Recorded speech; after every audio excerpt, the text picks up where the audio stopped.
Rassemblement national. Sarah Legrain, bonjour. Bonjour. Secrétaire nationale du Parti de gauche, membre de la France Insoumise. José Espinosa, bonjour. Bonjour. Vous êtes militant Gilets jaunes de Montreuil. Merci à tous d'être avec nous. Je rappelle que c'est un débat équilibré, donc il y aura évidemment un représentant de La République En Marche. Fiona Lazard, députée de La République En Marche du Val d'Oise, qui a un peu de retard, nous rejoindra dans les minutes qui viennent. Est-il déjà trop tard ou Emmanuel Macron peut-il encore sauver son quinquennat et mettre fin à la crise? Écoutez ce que disait Laurent Berger, invité de la matinale d'LCI, secrétaire général de la CFDT. Cette aspiration des Gilets jaunes, il est à double niveau. Une aspiration en termes de solutions concrètes et une aspiration à davantage être écouté et à prendre la place qui nous revient. Il va falloir entendre tout cela. C'est vrai qu'il y a un risque. C'est vrai que c'est totalement un changement de modèle, un changement de vision de la part du président de la République. Il n'est pas trop tard pour faire. Il y a une situation très grave qui est à l'œuvre aujourd'hui, très très grave, et donc il va falloir frapper très fort en termes de réponse. Il va falloir aussi beaucoup d'empathie parce qu'on entend aussi beaucoup de critiques sur la personnalité lui-même du président de la République. Il va falloir qu'il corrige ça. Il n'est pas trop tard, nous dit Laurent Berger. José Espinosa, est-ce que vous faites partie de ceux, chez les Gilets jaunes, qui ont encore un peu d'espoir, qui attendent encore quelque chose de la part du président ce soir? Bien évidemment. On a tous l'espoir que le président va répondre à nos aspirations. Mais ce que je viens d'entendre de votre part me laisse supposer que le président va délier sa langue ce soir, mais il reste encore aveugle et sourd aux revendications. J'ai bien peur que ça se termine mal tout ça. Il faut que le président prenne vraiment la mesure de ce qui est en train de se passer dans le pays. Les gens en ont ras-le-bol et ils veulent des satisfactions à leurs revendications et notamment 200 € pour le SMIC et les minima sociaux. Ils veulent le blocage des prix à la pompe et ils veulent d'autres mesures du type le rétablissement de l'impôt sur la fortune pour pouvoir financer cela. On va y revenir, mais pour l'instant, c'est exclu par le président de la République. Et puis, 3 autres mesures simples. Il faut que les prêts soient à taux zéro pour la consommation populaire. C'est ce qui est en train de mettre les gens dans la pagaille. Et donc, il faut faire cet effort-là. De la même manière, pour les petites entreprises qui sont étranglées par les banques, il faut leur mettre des prêts à taux zéro. Et ensuite, il faut mettre du prêt à taux zéro pour tout ce qui concerne le logement, l'amélioration, la construction, la rénovation. Voilà. S'il répond à des choses de ce type-là, effectivement, la crise pourrait être dénouée. Jean Lacapelle. Écoutez, j'ai bien écouté ce monsieur, en effet, formuler ses revendications. J'ai bien peur qu'il soit malheureusement déçu ce soir. On a retrouvé, a priori, M. Macron, puisqu'il va enfin s'exprimer ce soir, tout de même après s'être muré dans le silence pendant 3 semaines, de manière assez scandaleuse quand même, quand on est chef d'État et quand on vit une crise sociale et politique comme celle-là, ne pas avoir dit un mot, ne pas s'être adressé au peuple français une seule fois, je trouve ça vraiment absolument scandaleux. Maintenant, nous allons l'écouter, bien évidemment, ce soir. Moi, je crains, bien évidemment, que nous soyons très déçus. Quand je commence à entendre, d'ailleurs, les ministres qui l'envoient au casse-pipe, Monsieur le maire qui commence à dramatiser la situation, disant que la croissance va perdre 1%. Quand j'entends 2 milliards d'euros au dernier trimestre. Oui, mais enfin, est-ce que c'est la politique de Monsieur Macron qui va provoquer ce résultat-là, ou est-ce que c'est la politique des Gilets jaunes? Je trouve ça un petit peu facile de dire ça. Il fallait que Monsieur Macron, il y a 4 semaines, se réveille aussi, s'il avait envie, tout simplement, qu'il n'y ait pas des conséquences. Mais il a fallu que ce mouvement dégénère, finalement, pour que Macron décide enfin d'écouter les Français, dit-il, d'écouter les Français, parce qu'il a déjà dit il y a 3 semaines, je vous ai compris, je vous ai écouté, mais je ne changerai pas de cap. Donc moi ce soir, j'attends impatiemment le fond et la forme de son discours. J'ai bien peur qu'on ait beaucoup de pédagogie, beaucoup de mea culpa, qu'on n'ait pas de réponse très concrète. Et Madame Pénicaud, enfin, ancienne DRH de Danone, qui d'ailleurs a déjà avoué que le SMIC ne bougerait pas. Donc déjà une première revendication qui ne sera pas écoutée. Moi je suis très très très inquiet que ce mouvement bien sûr ne soit pas écouté, très inquiet que le peuple français ne soit pas écouté et que M. Macron nous fasse encore un effet de communication ce soir. Bon, réponse ce soir. Fiona Lazard, bonjour. Vous nous avez rejoint, député La République En Marche du Val d'Oise. On efface tout et on recommence. Ce sera ça ce soir à 20h. Écoutez, je ne crois pas. Ce que j'ai envie de vous dire et ce que je crois profondément, c'est qu'on l'a vu ces 3 dernières semaines, les Français, ce qu'ils veulent, ce sont des solutions, ce n'est pas la révolution. Donc oui, le discours d'Emmanuel Macron, il est très attendu. Je pense que les attentes, les souffrances, elles sont là, elles ont été entendues, elles ont été comprises.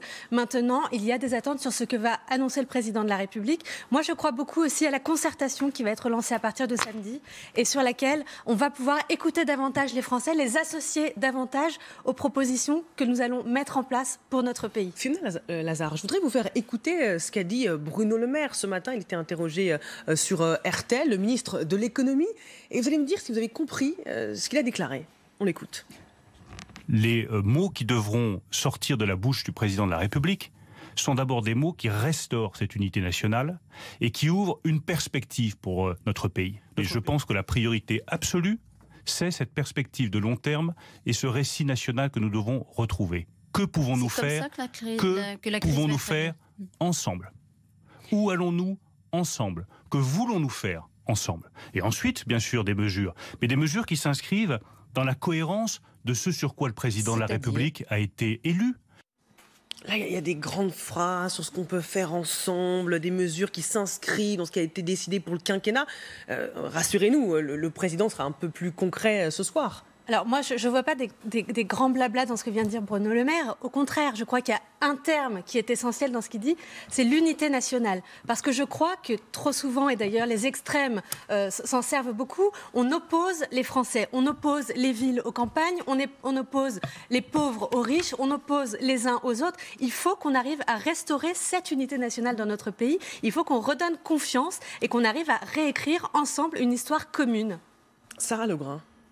Excusez-moi, mais là, je vous entends encore et j'entends Monsieur le maire commencer à donner des leçons d'explication, de compréhension, de concertation et pas donner des réponses à ce qui est dit depuis des semaines. Donc évidemment, moi je trouve que la prise de parole de M. Macron, quel qu'en soit le contenu, intervient très tard, mais surtout je m'inquiète beaucoup de son contenu puisqu'on nous dit, et on ne peut pas dire en même temps qu'on écoute les Français et qu'on ne change pas de cap. Moi j'ai entendu un autre mot qui m'a frappé chez M. Bruno Le Maire, c'est la cohérence avec les politiques menées, etc. Donc à un moment, il n'y a pas 36 000 choix pour M. Macron. Soit il entend ce qu'on dit, il entend ce que disent les Gilets jaunes. Et notamment, c'est redit partout, la question de l'augmentation du pouvoir d'achat, par l'augmentation du SMIC, par l'augmentation des minima sociaux, par l'augmentation des pensions de retraite et le financement de ça aussi par la suppression, par le retour à l'impôt sur la fortune qui a été supprimé. Ce sont des revendications très fortes qu'on entend partout. C'est une sorte de base à partir de laquelle pourraient s'engager des discussions plus larges sur le type de politique qu'on veut mener. C'est ce qu'attendent, ce qu'on entend de la part des Gilets jaunes. Alors sur ce point, Sarah Lebrun, ce que j'entends, c'est aucun changement sur ce point. Alors sur l'ISF, je voudrais juste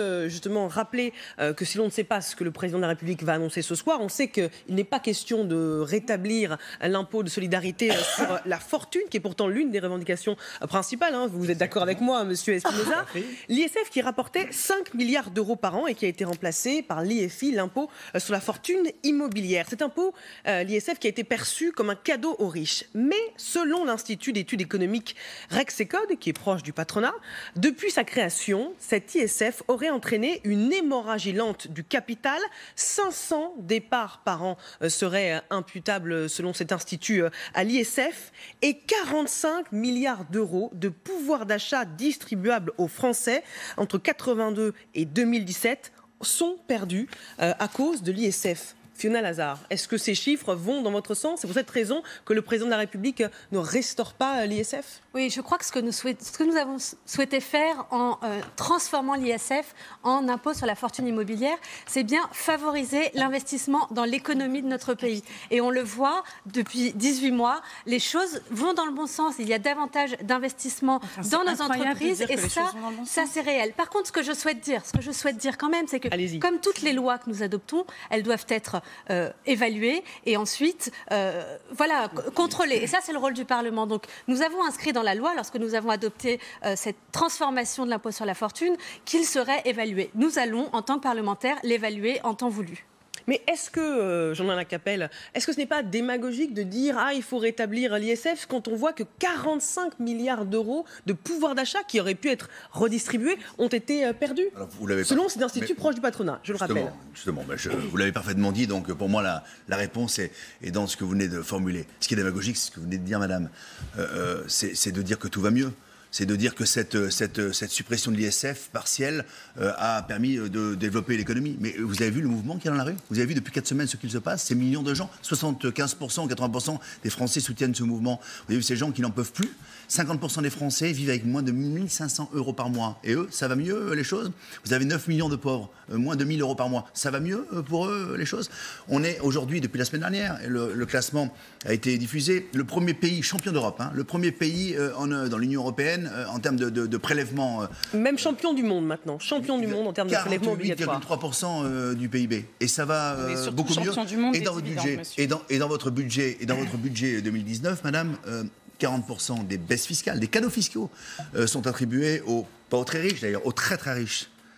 Et c'est ça aujourd'hui la politique de Macron. C'est ça aujourd'hui qui devait nous apporter un nouveau monde, qui nous apporter clairement quelque chose à mieux vivre d'ailleurs pour les Français. Aujourd'hui, ça a été du mépris, ça a été des cadeaux fiscaux destinés toujours à ses petits copains. Et ça a été cela depuis le début de son mandat. Il nous a proposé un nouveau monde. Finalement, c'est le prolongement de ces 30 années qui nous ont mis à genoux. Les Français n'en peuvent plus. Et moi, ce soir, je suis très inquiet parce qu'il va être bien avant annoncé par Emmanuel Macron, qui, je crois, ne va rien annoncer parce qu'il a toujours rien compris. On laisse répondre Fiona. Oui, non, je crois qu'il faut faire attention à ce qu'on dit. Effectivement, il y a une véritable souffrance dans notre pays. On l'a vu ces 3 dernières semaines. Il y a un ras-le-bol qui est là, qui est clair, qui a été entendu. Ce que nous souhaitons, c'est que... en tout cas, je pense qu'il faut... Quand vous dites qu'il est entendu... Pourquoi vous dites qu'il est entendu? Il est entendu, c'est quoi entendu? Lorsque le Premier ministre dit la semaine dernière que nous annulons les hausses de taxes sur le carburant parce que nous avons entendu les Français et que nous devons les écouter pour savoir ce que nous allons mettre en place avec les Français pour avoir un système qui soit plus juste. Je crois qu'il faut que nous travaillions à un système social, un système fiscal je suis d'accord avec plus vous. juste. Mais en attendant, et ça, ce sont des priorités. Lorsque nous supprimons la taxe d'habitation pour 80% des ménages, ce n'est pas pour les plus aisés. Lorsque nous supprimons le RSI, ce n'est pas pour les plus aisés. Comment ça fait la cohésion? On s'écoute, allez-y, Spinoza. Voilà, je vous écoute et vous me dites on va faire. Mais ça fait des mois qu'on nous dit on va faire.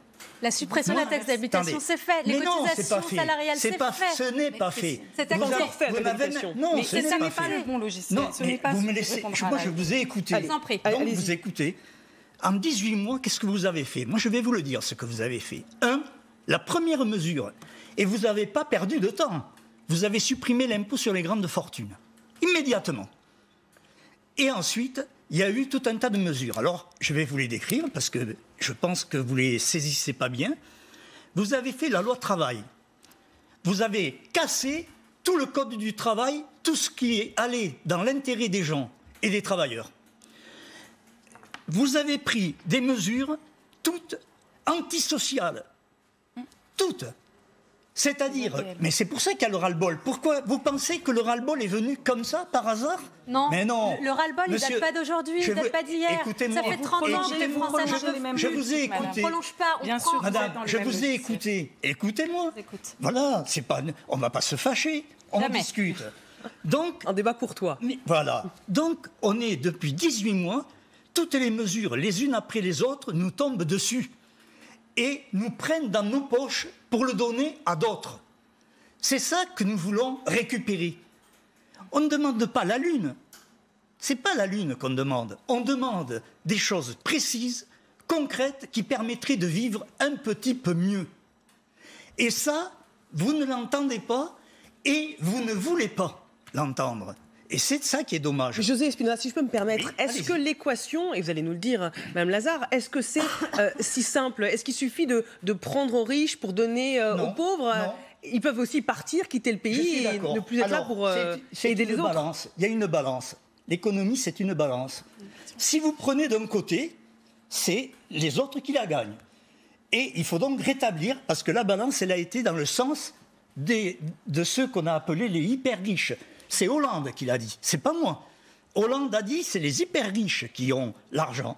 Donc il faut maintenant le répartir un peu différemment. Vous le regrettez, François Hollande? Je regrette rien. Parce que comme vous le citez, je vous posais la question. Non, mais moi je pense que, je l'ai toujours dit, si Macron récupère notre mouvement, c'est très bien. Mais pour le moment, il est loin de le récupérer. Voilà. Donc, moi, ce qui m'intéresse, c'est que ce soir, il annonce des choses concrètes pour notre niveau de vie. Et je ne suis pas tout à fait d'accord avec monsieur Jean-Lin Lacapelle. Je ne suis pas tout à fait d'accord sur l'analyse du mouvement. Il n'y a pas que les très pauvres qui sont dans le mouvement. Il y a des gens comme moi qui sommes des gens qui ne sont ni miséreux, ni pauvres, ni en difficulté. Et pourtant, on est dans le mouvement. Et on est dans le mouvement parce qu'il y a un problème d'inégalité dans notre pays que nous ne supportons plus. Il faut rétablir un équilibre. Et c'est ce que vous disiez tout à l'heure, que l'équilibre... La justice sociale, c'est justement... Oui, avant de poursuivre ce débat. L'équilibre, vous l'avez rompu. Et c'est ça, la faute politique que vous avez commise, c'est d'avoir cassé l'équilibre qu'il y avait dans notre pays, et vous avez opposé les catégories les unes aux autres. Avant de poursuivre ce débat en plateau et donner la parole aux uns et aux autres, je voudrais qu'on aille dans le Vaucluse retrouver Hélène Bonnet. Hélène, est-ce que les Gilets jaunes qui sont autour de vous partagent l'opinion de M. Espinosa? Qu'est-ce qu'ils attendent de la part du président de la République ce soir? Alors ici à Orange, les Gilets jaunes sont plutôt pessimistes quant à l'intervention du chef de l'État ce soir. Ils ont entendu les propos des différents ministres relayés par les médias qui excluent une revalorisation du SMIC ou rétablissement de l'ISF, et tout ceci est perçu comme un très mauvais signal pour ce soir. Ils nous disent que ce qu'ils veulent, c'est de l'argent, plus de social immédiatement, que ça devient urgent et qu'ils sont à bout. Alors derrière moi, vous les voyez, ils sont encore plusieurs dizaines de l'État. Ils disent qu'ils n'ont pas fait tout ça pour rien. Merci Hélène Bonnet avec Frédéric Ranck en direct du Vaucluse. Sarah Legrain. Oui, alors moi j'ai l'impression que là, ce qui se dessine, c'est toujours la prolongation du même logiciel. D'ailleurs, c'est le logiciel que vous êtes encore en train de nous livrer là, alors que monsieur et que tous les Gilets jaunes disent il y a une rupture d'équilibre. Lorsqu'on demande de la justice fiscale, on ne demande pas la suppression de toutes les taxes ou de tous les impôts. On demande à ce que les plus fortunés contribuent afin que la solidarité nationale puisse continuer à exister, que le pacte national existe, que notre État social subsiste. Donc, quand j'entends que ce qui peut se profiler, c'est que précisément M. Macron récupère, alors en un très mauvais sens, des revendications des Gilets jaunes pour dire finalement, ce qu'on entend, c'est qu'il faudrait moins d'impôts. Non, on entend il faudrait que les plus riches contribuent afin d'alléger on entend aussi les baisses de charges pour les petits commerçants. Et pour la question des charges, c'est le même logiciel. Vous remarquerez quelque chose dans la logique de M. Macron et des libéraux dont il est l'héritier. À chaque fois qu'il s'agit de renflouer un peu le porte-monnaie des travailleurs, où est-ce qu'on prend ? Dans les revenus du travail. C'est-à-dire qu'on prend dans la poche du travailleur ses cotisations qui lui permettent d'avoir une retraite, d'avoir l'allocation chômage, d'avoir accès à des soins remboursés. Et on lui fait croire qu'en prenant cette cotisation et en la transférant sur leur salaire, sur son salaire, on augmente son salaire. C'est faux. Dans cette logique-là, qu'est-ce qu'on préserve ? Toujours le capital. On préserve les actionnaires qui n'ont cessé de s'enrichir en France. Je vous entends dire que les gens partiront. C'est pas vrai. Les bénéfices ont explosé. Nous sommes championnes. La France est championne du monde des bénéfices des actionnaires. La France voit ses milliardaires toujours plus s'enrichir. Et les politiques de M. Macron, c'est toujours de faire des cadeaux aux plus riches, aux grandes entreprises à travers le CICE, d'empêcher la taxation du capital et des actionnaires. En réalité, c'est toujours la même logique. C'est toujours les travailleurs qui payent pour ceux qui s'enrichissent, les plus hauts salaires et les actionnaires. Ce que je crains, c'est que M. Macron nous donne exactement le même logiciel en faisant mine d'avoir entendu de la part des Gilets jaunes que les Gilets jaunes ne voulaient plus de sécurité sociale puisqu'ils ne veulent plus payer de cotisations sociales ou ne voudraient plus d'impôts alors qu'ils demandent que les riches contribuent plus et qu'ils demandent que soient maintenus les services publics, la retraite, le remboursement des soins, etc. Fiona Lazare, avant de vous entendre, je voudrais vous faire écouter ce qu'a déclaré à l'instant Alain Juppé, le maire de Bordeaux, au micro de Noé Gandillot et Gabriel Moret, sur ce qu'on attend de la part d'Emmanuel Macron et sur l'enjeu très important ce soir. Il faut qu'il trouve simplement des mots simples, compréhensibles par tout le monde, pour montrer que voilà, il est là pour rassembler, pour écouter, pour penser les plaies. Et puis il faut qu'il annonce des mesures concrètes sur la taxation des carburants. C'est fait, puisqu'elle a été abandonnée. En revanche, en matière de pouvoir d'achat, il y a des choses à faire, et c'est à lui de prendre l'initiative dans ce domaine. Le plus difficile, c'est la gouvernance et la démocratie. La démocratie représentative est un bien précieux. il faut la défendre. Il faut trouver le moyen de rétablir le dialogue et de donner davantage la parole aux citoyens. J'ai l'impression que l'intervention de ce soir, elle est absolument capitale. Oui, elle est décisive, oui. C'est qui tout double.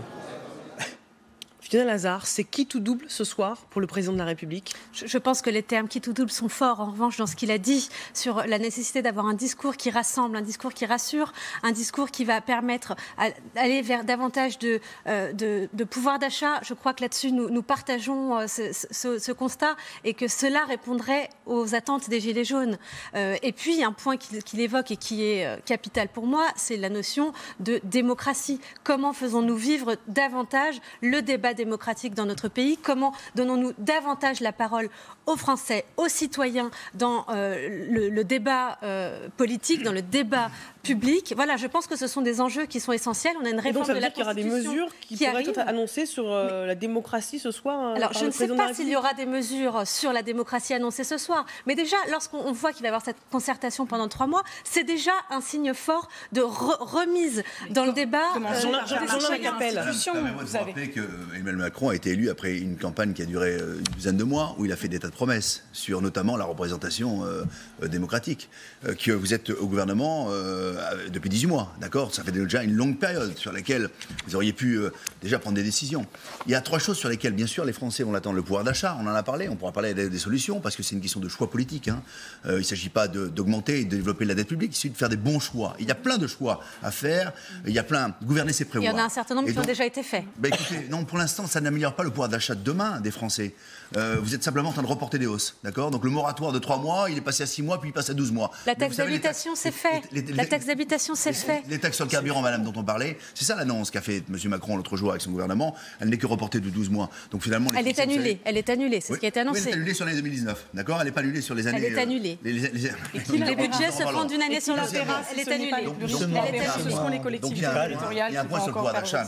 Deuxième point, la représentation, bien sûr, démocratique. Et c'est très important aujourd'hui, s'il y a ce mouvement qui est soutenu par 75% des Français, c'est qu'en effet, il concerne toutes les classes sociales et que les gens ne se sentent pas représentés dans les institutions et qu'il faut qu'aujourd'hui, par la voie de la proportionnelle, par la voie des référendums, par la voie d'un certain nombre de leviers, il faut qu'aujourd'hui, en effet, il y ait une représentation qui ressemble et dans laquelle puissent se retrouver les Français. Et le troisième point, on n'en a pas beaucoup parlé, et là, bien sûr que ça fera l'objet de discussions peut-être plus larges, mais en effet, c'est un problème aujourd'hui de déconnexion entre les zones rurales et les grandes métropoles qui sont privilégiées très souvent par ces zones rurales. Une désertification, les services publics qui disparaissent de nos communes et un vrai problème économique et de chômage, notamment dans ces communes-là, où les gens en ont ras-le-bol. Donc ça, c'est un problème qu'il faut traiter, évidemment. Fiona Lazare vous répond et ensuite on entend M. Macron. Non, je voudrais vraiment qu'on arrête d'opposer les territoires parce que je trouve que c'est très dangereux. C'est M. Macron qui oppose les territoires. Et vous parlez de services publics, je vous dis très clairement, 400 millions dans l'hôpital, justement, chaque année, qui vont être injectés pour permettre d'avoir davantage de services médicaux au plus près des territoires, notamment dans la ruralité. Ça, c'est du concret. C'est du concret. C'est du concret. Et vous ne pouvez pas dire que nous n'avons rien fait en 18 mois. Oui, vous ne pouvez pas dire que nous n'avons rien fait en 18 mois pour rapprocher les Français. Il faut qu'elle puisse s'exprimer. Non, mais je voulais redire quand même qu'en 18 mois, nous n'avons pas rien fait pour rapprocher les Français de la politique. Nous n'avons pas empiré la situation. La première loi que nous avons adoptée, c'est celle de moralisation de la vie publique pour redonner confiance dans le politique, dans les institutions. Nous devons aller plus loin. Nous devons aller plus loin. On ne s'entend plus. Nous devons aller plus loin et encore une fois, il y a une réforme constitutionnelle qui arrive début 2019. Nous avons dans notre programme le projet d'intégrer une dose de proportionnelle. Cela va dans ce sens. José Spinoza. Écoutez, moi, je suis étonné. Je suis face à 3 politiques. Et le problème, ça ne va pas du tout. Enfin, l'Assemblée nationale, vous êtes élus. Il y a au moins 2 qui sont députés ici. Il faut que l'Assemblée nationale joue son rôle. Bien sûr. On a 313 perroquets.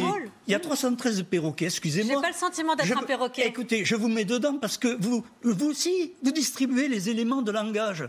Et c'est tout. Vous ne prenez aucune décision. Et ça, les gens le voient. Monsieur Spinoza, on peut aussi estimer, accorder à Fiona Lazare des convictions partagées avec le président de la République. C'est pour ça qu'on s'est engagé. C'est parce qu'on partage les ambitions du président de la République. Bon, vous me laissez parler. Allez-y, monsieur.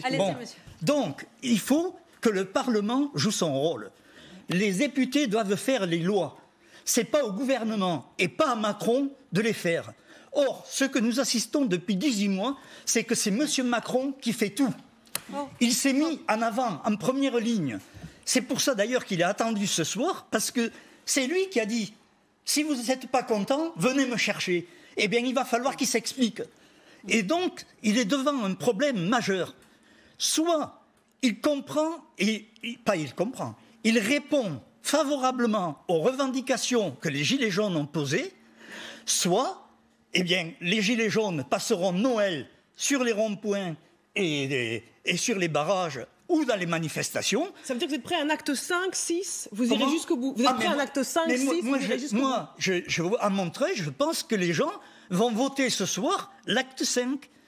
Parce que s'ils n'ont pas la réponse sur le SMIC, s'ils n'ont pas la réponse sur l'impôt sur la fortune, s'ils n'ont pas ces réponses-là, oui, nous voterons la continuité du mouvement. Sarah Legrand. Voilà, vous entendez M. Espinosa qui dit très clairement que les revendications, elles existent et que s'il n'y a pas de réponse à ces revendications, M. Macron doit soit céder, soit céder aux revendications, soit partir. Ce que nous dit ce monsieur, c'est une crise politique profonde et une crise de représentation démocratique, une crise même de régime.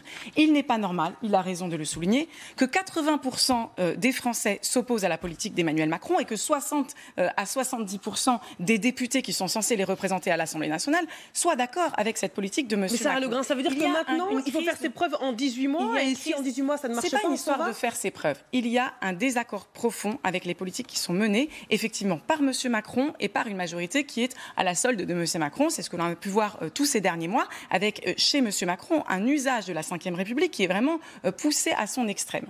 Il faut entendre ce qui s'exprime dans le pays comme besoin de représentation démocratique. Dans une démocratie, il n'y a pas 36 000 solutions si on veut régler les choses pacifiquement.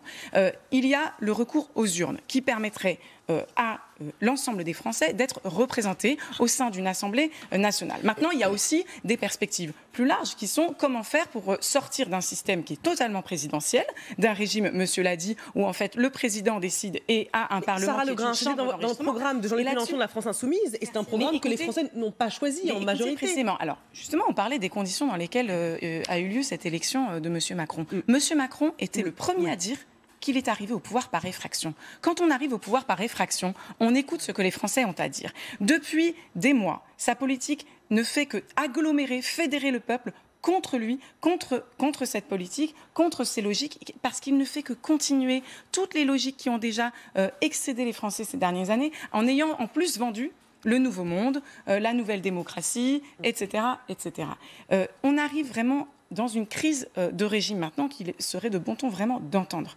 Il n'y a pas beaucoup d'autres solutions qu'une dissolution qui permette au peuple de nouveau de trancher entre des options qui disent oui, alors il faudrait baisser toutes les taxes. C'est ce que je vous disais, Sarah Legrand, c'est-à-dire que si au bout de 18 mois, ou des solutions qui disent il y a une crise d'État, plus de solidarité en faisant payer. On a plus 5 ans maintenant. Un quinquennat, ça dure plus 5 ans, ça dure 18 mois. Et si ça ne marche pas, mais attendez, qui en est responsable de gouvernement? Qui est responsable de cela? Moi, je trouve ça assez pathétique, cette revanche. Merci pour ce mépris. Non, mais écoutez, cette instrumentalisation. Vous vous rendez compte? Il y a eu 2 élections en 2017.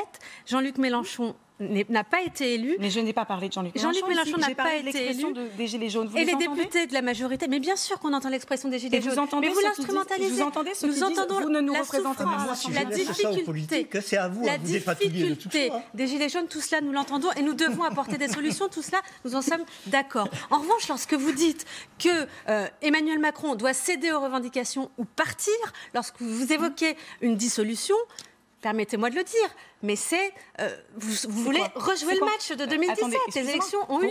Et alors mettons qu'on perd, il n'y a pas de souci.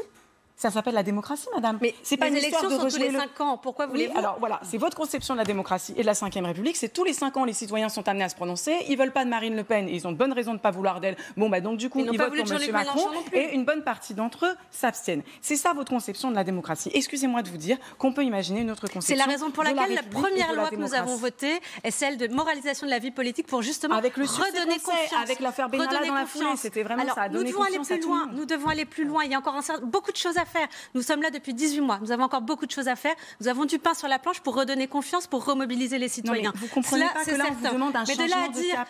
Emmanuel Macron doit céder aux revendications ou partir, je trouve ça Alors, on va poursuivre ce débat, Sarah Legrain. Je vous donne la parole dans un instant. Si vous nous rejoignez, il est presque 13h30 sur LCI. On continue ce débat de se demander si le président de la République, qui va prendre la parole ce soir à 20h, peut reprendre la main face à cette crise inédite des Gilets jaunes. On va partir à l'Élysée, retrouver Alison Tassin. Alison, le président a réuni depuis 9h50, 10h ce matin les partenaires sociaux pour justement les associer aux solutions pour sortir de l'impasse. Ils sont toujours à l'Élysée. Que se passe-t-il, Alison ? Oui, effectivement, cela fait plus de 3h30 que cette réunion dure. C'est dire si la parole de ces corps intermédiaires, de ces forces vives avait manqué, et c'est dire aussi ce qu'ils avaient à dire au président de la République. Il y a quand même 38 personnes autour de la table, dont 12 ministres. Une réunion donc qui a pour but la concertation avant la prise de parole du chef de l'État. C'est une sorte de nouveau contrat social que le chef de l'État veut passer ce soir. À l'issue de cette réunion, il a rendez-vous avec son Premier ministre pour un déjeuner habituel du lundi, car Emmanuel Macron doit à la fois travailler sur le fond de ses annonces ce soir, mais aussi sur la forme. Pour un président taxé d'arrogance, évidemment, les mots seront choisis. Un président qui n'a pas pris la parole depuis 9 jours maintenant. Merci Alison Tassin en direct de l'Élysée avec Stéphane Iorgulescu. On sait déjà qu'il y a un changement de méthode de la part du président, puisque maintenant, il ne boude plus les corps intermédiaires, il les associe, organisations syndicales, patronales, élus territoriaux. Ce n'est pas un mieux déjà sur ce point, Jean Lacapelle? Moi, je souris quand je vois cette réunion, parce qu'il reçoit en effet les syndicats aujourd'hui qui n'ont pas soutenu au départ le mouvement des Gilets jaunes, d'accord, qui les ont boudés. Qui les ont méprisés. Et aujourd'hui, on les reçoit pour leur demander quoi? Et très sincèrement, qu'est-ce qu'ils représentent aujourd'hui? 5 à 15% des salariés. Donc je crois qu'on est encore dans l'effet de communication. Ce qu'il faut vraiment, c'est qu'Emmanuel Macron, ce soir, dans son discours, apporte des messages forts, vous l'avez dit, d'accord, mais il faut un retour à une paix fiscale, un retour à une paix sociale. Donc il faut qu'il annonce des choses claires et nettes. Il faut qu'il revienne sur des cadeaux fiscaux qu'il a fait aux très très riches. Il faut qu'il revienne aujourd'hui sur une politique fiscale. Il faut qu'il baisse. Nous avions recommandé que les 3 premières tranches des impôts soient baissées de 10% pour aider justement ces classes moyennes ou ces classes laborieuses, comme il l'a honteusement qualifié il y a quelques jours. Il faut qu'il revienne sur les charges sociales des entreprises, parce que vous le disiez en effet, les entreprises, et notamment les PME, ces 3 millions d'entreprises en France qui sont le poumon de l'emploi, elles subissent une concurrence déloyale. On doit bien évidemment les aider demain à pouvoir relancer l'économie et bien évidemment indirectement relancer, aider et soutenir les salariés. Et comment il faut le faire? Il faut le faire par des choix politiques. Et on peut le faire avec une fraude fiscale qu'il faut bien évidemment continuer à essayer d'écarter, bien évidemment. Et puis il y a les choix politiques à faire. La politique d'immigration qu'a choisi M. Macron coûte des milliards. C'est l'AME qui coûte 1 milliard. C'est la politique asile-immigration qui coûte plus de 4 milliards également. Ensuite, l'Union européenne nous coûte 22 milliards par an. Ils ont choisi, dans le budget 2019, vous avez choisi de l'augmenter de 2 milliards supplémentaires. Ce sont des choix à faire. Nous estimons qu'aujourd'hui, nous pourrions mener une politique différente. Il y a des choses qui nous coûtent aujourd'hui très cher. Les Français n'ont plus les moyens d'assumer toute la misère du monde. Et je crois que l'immigration, par exemple, est une poche d'oxygène et d'économie. Oui. Je voudrais dire que monsieur vient d'annoncer des choses dans lesquelles il y a un peu d'ivré, un peu de bon grain. Donc, je vais essayer de rétablir ce que veulent les Gilets jaunes. C'est pas la baisse des charges. La baisse des charges... Il y en a qui le réclament. Oui, certains le réclament. Certaines le réclament. Mais massivement, la baisse des charges, je voudrais le dire pour tous les Gilets jaunes, ce serait un recul salarial énorme. Pourquoi ? Parce que c'est le salaire indirect. C'est-à-dire, ce sont les cotisations sociales des travailleurs et des patrons qui servent à financer la sécurité sociale et les retraites. Donc, si on les baisse, on baisse nos retraites et notre sécu. Donc, c'est pas ça que veulent les gens. Au contraire, ils veulent plus de sécu et plus de retraites. Donc, c'est l'inverse. Il faut donc aider les entreprises à faire mieux. Il faut donc cerner et sérier les entreprises qui font des profits et les entreprises qui sont en difficulté. Et on peut répartir. Les entreprises qui font des profits financeraient les entreprises qui sont en difficulté. C'est dans le cadre d'une solidarité. Voilà, le gouvernement, par exemple, attendez, je continue. Et sur l'immigration, les gens ne sont pas contre les immigrés, ils ne sont pas contre l'AME, etc. Non, non, au contraire, ils sont solidaires de tout ça. La preuve, c'est que l'Aquarius a été soutenu, etc. Donc, il n'y a pas de volonté Monsieur, excusez-moi, vous parlez des enquêtes de sondage, 72% des gens n'ont pas soutenu l'Aquarius. Non, ils pensent que... Donc vous connaissez pas... Non. Ça vous arrange d'essayer d'expliquer que les Gilets jaunes... S'il vous plaît, je parle... Finissez Espinosa et après ça va. Récupération moi, je laisse parler tout le monde. Allez-y, Espinosa. On vous dit qu'on Espinosa finit et ensuite Sarah Legrand. Donc, ce n'est pas la question de l'immigration. La question, pour les gens, c'est les banques. Parce que ce sont les banques qui nous prennent l'argent et ce sont les banques qui font l'endettement de la France. Je vais vous expliquer une chose, madame, alors vous qui êtes au pouvoir, ça va vous intéresser. Quand le gouvernement voudrait prendre de l'argent pour financer des investissements, il est obligé de se tourner vers la Banque européenne. Or, nous avons une Banque de France. Elle devrait être indépendante et elle devrait nous aider à financer. C'est notre argent. Bon, voilà pour une proposition. Je voudrais qu'on entende Mme la députée vous répondre. D'accord, mais voilà, je voulais exprimer ces choses-là parce que ça remet... Mais vous êtes un gilet jaune, monsieur. Moi, je suis gilet jaune. J'ai vu beaucoup de gilets jaunes avec des bannières hier qui disaient non au pacte de Marrakech qu'a signé ce matin le gouvernement de M. Macron. Mais le pacte de Marrakech... Je voudrais qu'on entende Fiona Lazare. Encore une fois, Fiona Lazare, allez-y, parce que la République en marche, il faut qu'on l'entende parce que vous êtes un petit peu plus contre la députée. Fiona Lazare et après Sarah Legrand. Merci de me donner la parole. Non, encore une fois, on voit l'instrumentalisation des Gilets jaunes. Les Gilets jaunes ne parlent pas de l'AME, absolument pas. Ce n'est pas un sujet de préoccupation pour les Gilets jaunes. Les Gilets jaunes, ce qu'ils veulent, c'est davantage de justice sociale, c'est davantage de pouvoir d'achat, c'est être capable de payer leurs factures à la fin du mois, d'acheter les cadeaux de Noël à leurs gamins pour Noël. C'est ça qu'ils attendent, les Français. C'est ça que vous ne nous donnez pas. Et ce que vous arrivez à faire, tout à l'heure, vous opposiez les territoires, la France des villes, la France des campagnes, et maintenant, de nouveau, le Front National revient avec les immigrés et les autres. Arrêtez, s'il vous plaît, avec cette petite musique éternelle qui ne représente pas... Sur la question, je voudrais terminer sur la justice fiscale. C'est une des principales revendications des Gilets jaunes. Qu'allez-vous faire pour répondre à ce besoin de justice fiscale ? Typiquement, on est en train de travailler sur une taxation plus forte, plus importante, une vraie taxation des géants du numérique, ce qu'on appelle les GAFA. Ça, je crois que c'est essentiel. Ils font des profits astronomiques et ne payent pas ou très peu d'impôts dans notre pays. Ça c'est une injustice fiscale. Google, Facebook, Amazon, ce n'est pas un aveu. Moi, vous les avez laissés faire. Justement, mais vous plaisantez. On y travaille depuis des mois. Bruno Le Maire en parlait en mois. Vous n'avez vous allez travailler pendant de la même manière les traités européens qui empêchent cette harmonisation fiscale. Nous avons adopté il y a plusieurs mois une loi de lutte contre la fraude fiscale. Nous avons supprimé le verrou de Bercy. Milliards, ça nous coûte. Le verrou de Bercy précisément, qui existe depuis des décennies. C'est nous. On dit plus la parole, Sarah Legrand. Et vous avez trouvé justement des entourloupes pour permettre de continuer sans problème la fraude fiscale, ou même permettre à certains de négocier leur impôt. Vous vous rendez compte de cette vision que c'est l'essentiel des Français, eux, se retrouvent y compris avec des taxes injustes comme la TVA, comme des taxes qui ne sont pas progressives, qui font contribuer plus les plus petits, et les plus gros, eux, ils peuvent négocier leur impôt. Ça, c'est votre vision du pacte social. Et je pense que le débat ici montre bien l'importance de revenir aux urnes. Pourquoi ? Il y a différentes solutions qui sont apportées. Il y a ceux qui veulent diviser les Français en les montant les uns contre les autres, contre les immigrés. Il y a ceux qui veulent les diviser parce que c'est la loi de la concurrence à toutes les échelles. Et puis il y a un projet de fédérer le peuple qui sont les projets qui développent la solidarité sociale, développent la sécurité sociale, l'État social, les services publics, etc. Les Français doivent pouvoir trancher. Les Gilets jaunes ont beaucoup de choses à dire et ils apportent le débat politique. On l'aura compris, Sarah Legrand, il faut pouvoir le parti aller gauche, la France insoumise. Merci Fiona Lazare pour La République en marche. Merci Jeanlin Lacapelle pour le Rassemblement national et merci José Espinosa.